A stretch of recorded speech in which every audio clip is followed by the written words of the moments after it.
ठीक है। और 17 नवंबर से आपका देखिए परीक्षा चलेगा, जो आपका देखिए दिसंबर में आप लोगों का साथ ही 20 तक आप लोगों का देखिए एग्जाम क्वेश्चन का सही जवाब ना सवाल देखिए आपको मात्र 20 क्वेश्चन बताया ना सही करने के लिए, तो है बल्ब का देखिए फिलामेंट देखिएगा किस धातु से बना होता है। तो साथियों साइंस की क्लास बहुत इंपॉर्टेंट है, 10 प्रश्न तक आपके पेपर में छपेंगे इस क्लास से, ठीक है, ध्यान से देखिएगा।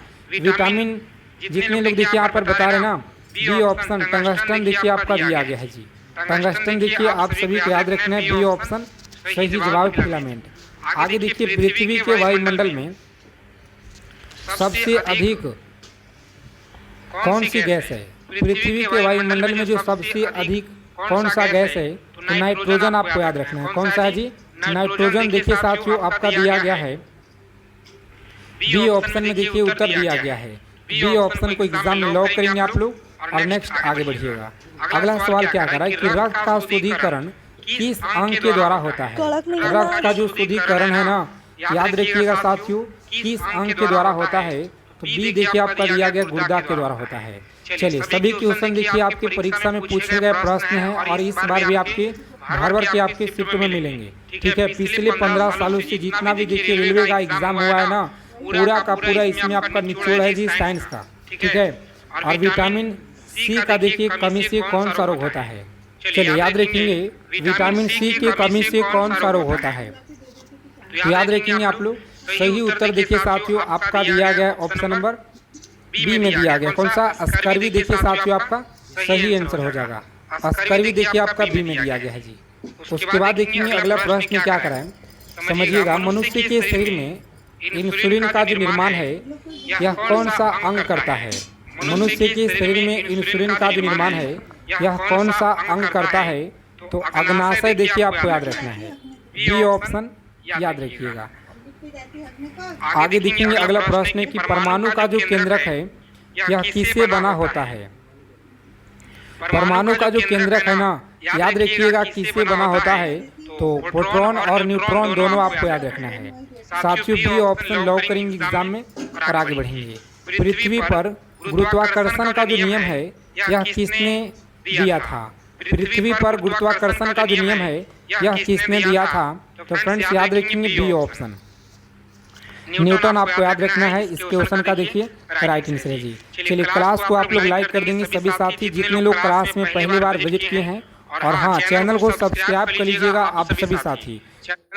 पृथ्वी का सबसे देखिए जो कठोर ग्लोबिन आपको याद रखना है, और डेली आप लोग शाम को 7 बजे क्लास में जुड़ेंगे। डेली आपको देखिए क्लास शाम को 7 बजे दिया जाता है। पृथ्वी के सब धातु कौन सा होता है, याद रखेंगे आप लोग।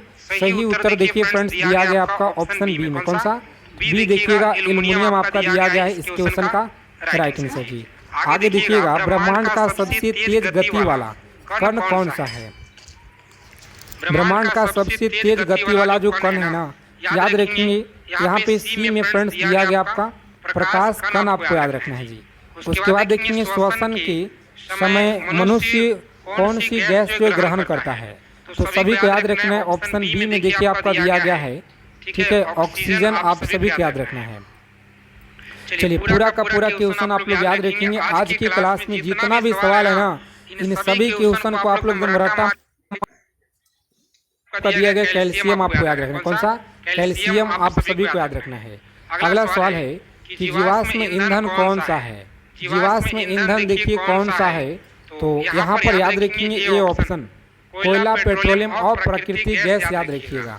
अगला सवाल है कि डायनामाइट का आविष्कारक यह किसने किया था। डायनामाइट का आविष्कार याद रखिएगा, ये ऑप्शन यहाँ पर दिया गया नोबेल के द्वारा आपको याद रखना है।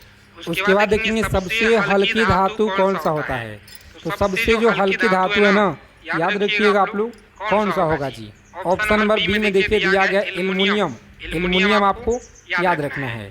अगला सवाल है कि चांद पर पहला कदम रखने वाला व्यक्ति यह कौन था।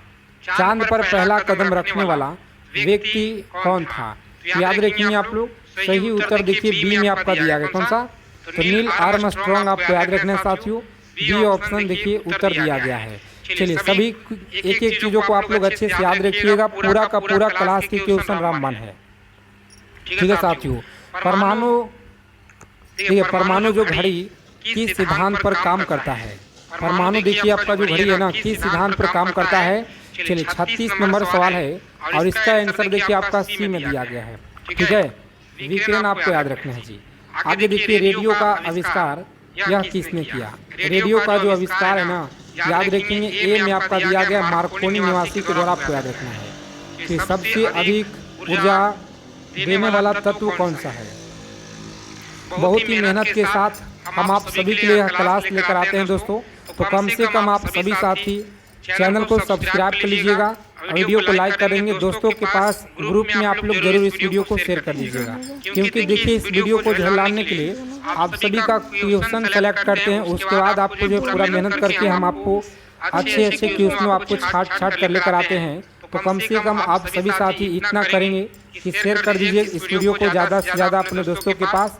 और हाँ, चैनल से आप लोग जुड़ जाइए, सब्सक्राइब करिए चैनल को। डेली आपको क्लास में जुड़ना है। डेली यहाँ पर आपको क्लास मिलेगा साइंस का, जीके जीएस का और रीजनिंग का। सबसे अधिक ऊर्जा देने वाला तत्व कौन सा है। तो याद देखिएगा, ऑप्शन नंबर देखिए बी में दिया गया। कौन सा? बी ऑप्शन वर्षा आपको याद रखना है जी।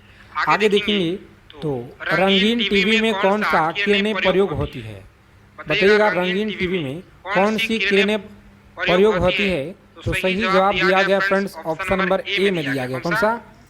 सॉरी, कैथोड किरणें आपको याद रखना है। कैथोड किरणें याद रखिएगा। 40 नंबर सवाल देखिए क्या कराएं, समझिएगा। पृथ्वी की सतह का लगभग कितने प्रतिशत भाग जल से ढका हुआ है।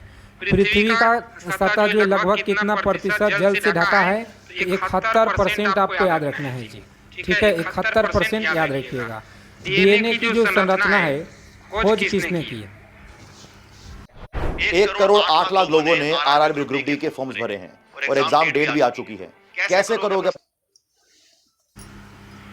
बताइए।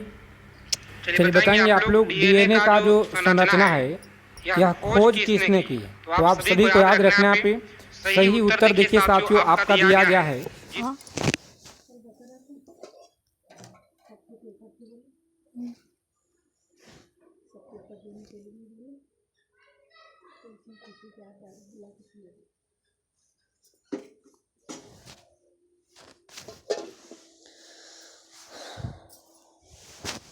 ये रबड़ किधर गई?